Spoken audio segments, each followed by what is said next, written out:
Good afternoon. Today, my guests are Dayna Goldfine and Dan Geller, the co-writers, co-directors, and co-producers of the documentary film The Galapagos Affair, Satan Came to Eden. For those of you who have not seen the film, it's a true crime thriller set in the Galapagos Islands about an unlikely group of travelers who moved to a deserted island in the 1930s to create a utopia of sorts with really unimaginable consequences. Uh, the film features a star-studded cast, including the voices of Cate Blanchett and Diane Kruger. It's a harrowing story which has captured the imagination of Hollywood for years. And finally, Ron Howard uh, got the rights and directed a film based on the story. His film is called Eden and stars Jude Law, and it will be coming to theaters shortly. So, Dan, Dana, Yes. welcome. Thank you. The film blends archival footage, diary excerpts, and voiceover performances by major actors. How did you develop this unique hybrid structure? Um, You know, the whole project started, well, Dan and I went to the islands to film to do camera and sound for another project that a friend was doing. Heard that incredible mystery story while we were there. Everyone talks about it.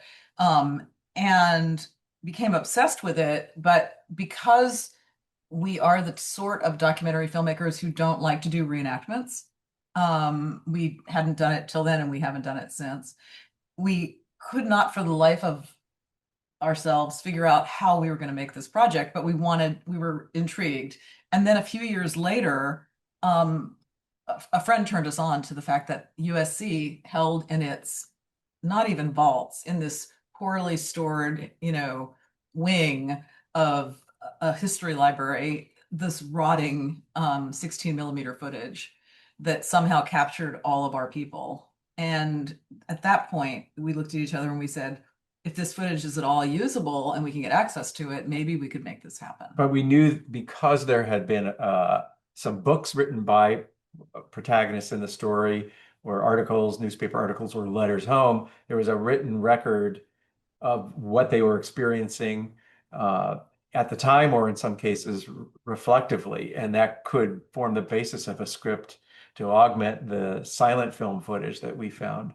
And they were all pretty good writers, actually. And the scenario was so dramatic that getting good actors to work with that material we had fair confidence would result in something that felt pretty immersive. And And then, oh, what's that? I was going to say, were any of the actors aware of the story? I mean, I wasn't until I saw the film, but I gather some people are. No, they weren't actually. As far as we know, when we approached them, in fact, we ended up giving both Cate Blanchett and Diane Kruger copies of the autobiographies that were written by both of their protagonists. And they were new to each of them. So, yeah. I mean, archival footage is something for many documentaries that's so crucial, and what you have is just astounding. Um, was it was it hard to parse through what you had and what you wanted to use? There was not enough of it in a way, because the 35 millimeter nitrate film that Captain Alan Hancock had shot this stuff, and 3 subsequent years shot the material that we were most interested in as part of a scientific expedition that he had commanded, had been safety printed to 16 millimeter film when Kodak invented safety film, basically film that wouldn't spontaneously combust. And that wasn't stored very well. A lot of the prints were beaten up over the years because he would take the reels around and give lectures as the projector would put the images up. So a lot of it was subject to what's called vinegar syndrome, where it sort of turns the acetate, the the celluloid acetate begins to turn into vinegar in a way, and plastic fuses itself together inside that film can. So we would unspool as much as we could before we got to Sounds a like sheet what of I have in plastic. certain drawers in my. Exactly, exactly. So we used every frame we could get. Yeah, there's really not that much. I mean, if you sit and study that film, there's really not, in terms of quantity, there's not that much archival footage. I mean, some of it then, once you start down the path, I use eBay a lot when we start a historical project. Wow. And we got all the magazines that all of these, I mean, the thing that was so ironic about these protagonists who were all fleeing society for their own individual reasons, they brought typewriters with them to this abandoned, deserted, never before inhabited island, and they wrote. And then so when wealthy yachts would land on the island, they would hand them their manuscripts and they would get published in magazines around the world. So through eBay, we could find, almost everything that they ever wrote, plus their journals and their books. And then Captain Hancock, the man who shot all of that footage as part of his scientific expedition, also had shot a whole lot of very beautiful stills. So we had that to work with. And then on eBay, I think at one point we found this amazing newsreel that had, some intrepid reporter had flown down to the islands in the 30s later, after everyone had after the mystery had unfolded. And so we bought that and used that. It's just kind of, once you start down the road, it's amazing what you can find. The eBay tip is a really valuable one. And in the scores of interviews I've done with documentarians, no one has mentioned that. Really? It's just that they're collectors Wow. who were obsessed with any kind of subject you can imagine. Right. No, it And makes total sense. But Yeah. In I've fact, never. yeah, we started using it with Ballet Russes, and the tip came actually from the woman who wrote Seabiscuit, the book about the racehorse, Yeah, of um, course. which I love. And I actually spent time diagramming out how she introduces characters because she's got this ability to introduce characters very quickly and deftly, and you can see them come to life. And I was like, if we could do that. And as I was diagramming her book out, I read in the foreword that the first time she'd ever seen Seabiscuit race was on an old newsreel she'd bought on eBay. Um, and so ever since then, we've been going to eBay, and we have every single Ballet Russe program that was ever put out. That is really a valuable tip. Thank you. Oh, thanks. Yeah. Um, uh, and just in terms of the process from when you started to going through the edit to post-production, did your views of the characters evolve? I mean, did you start by thinking, having a certain set of preconceptions, and then as you were working, did those change?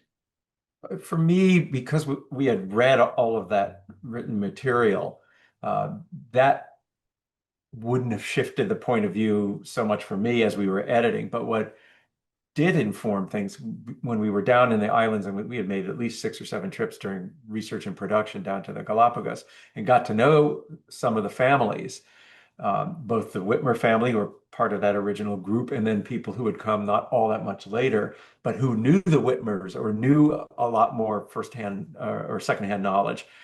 That was interesting to hear their takes on the various people who were involved in that story, and also how their own lives, many of them came as children or as young adults, how their own lives were affected by being on the island, helped us understand a little bit more how the protagonists on Floreana Island were affected by the vagaries of the island life itself, the isolation, the weather, the water, and also how, even with the subsequent generations of settlers who came in the 40s and 50s, how they would get on each other's nerves pretty quickly, and still at the same time need each other so desperately. I Well, this mean, was a perfect transition, Dan, because my last question for both of you is let me lead in this way. You've collaborated on a huge body of work. You've made wonderful films that are praised the world over. Hallelujah, the Leonard Cohen film, Ballet Russe, you mentioned the Galapagos Affair, of course. Um, and significantly, your partners in life. So my question for you about getting on each other's nerves, Yes. I'll just share this personal note. I'm very happily married. I think my wife would say the same, but it is unimaginable to me that we would work together. So how do you pull it off? How do you not let Oh, reality, the rest of your life drift into your work and your work drift into the rest of your life, or maybe that's inevitable. it's inevitable. I mean, honestly, the hardest point or part of the process for both of us is during the editing. The production and the pre-production and thinking of the story and all of that is pretty fun. Everything's possible at Everything's that moment. possible. There's nothing that we really argue about. Occasionally, like, can you put the camera there or there? But really, it's nothing that's life-threatening or relationship-threatening. But when we get into knee deep in the editing, and especially after we've made the first cut and we were realizing that it's 2.5 hours and it needs to come down to 2 hours or whatever, it's brutal. It's really brutal. But we have a big social life, so together. So if we go out with friends at the end of the day and have dinner out somewhere, it makes a difference just to enjoy company with other people and realize that we can talk about other things at that point. And it just have some space away from the work part of the work, and leave a little more room for the relationship part of our lives together. But it does blend and blur all over the place. I mean, I never encounter another filmmaking couple who doesn't have the same war stories that we have. It's not easy. And one of the first things I say when we finish, like we're just finishing a new project right now, and when we go out to dinner with friends, they're like, "Congratulations on, almost being done with yet another film." And one of the first things I always say is, "Not only that, we're still married." Yeah. But so when you go out with friends, do you say, let's not talk about work? Well, They they'll know you. ask, They they'll ask, but we don't get into the weeds. So if someone's asking, how's it going? But we won't start saying, well, I really feel like this scene needs to be right, in there and Dana doesn't. No, right, none of that. right, right. That's We fantastic. we also, again, because editing is the big sore spot, we're very good at sending rough cuts out for other people to look at and then, listening. And if one or the other of us has a darling that we're not willing to cut, but it kind of unanimously is thumbs down by people that we trust, then we're both big enough people to sort of And go, okay. the other part that's so rewarding is the experiences we have in making the movie and exploring new subjects, meeting people, traveling around, and sharing that passion is an amazing enrichment of a relationship. It really is pretty special. And then if we're lucky enough to go out on the road for a little while with a movie and enjoy that with an audience, there are upsides that would be hard to imagine a life if one or the other of us was the filmmaker, how we would not be able to dive in and share that in quite the same way. I don't know what my life would be like otherwise. Yeah. Well, on that happy note, and you've given great advice for filmmakers and for couples worldwide. And we'll be in touch. Thank That you. sounds Great. good. Thank you, Andrew. Great. Bye. Thanks. Bye.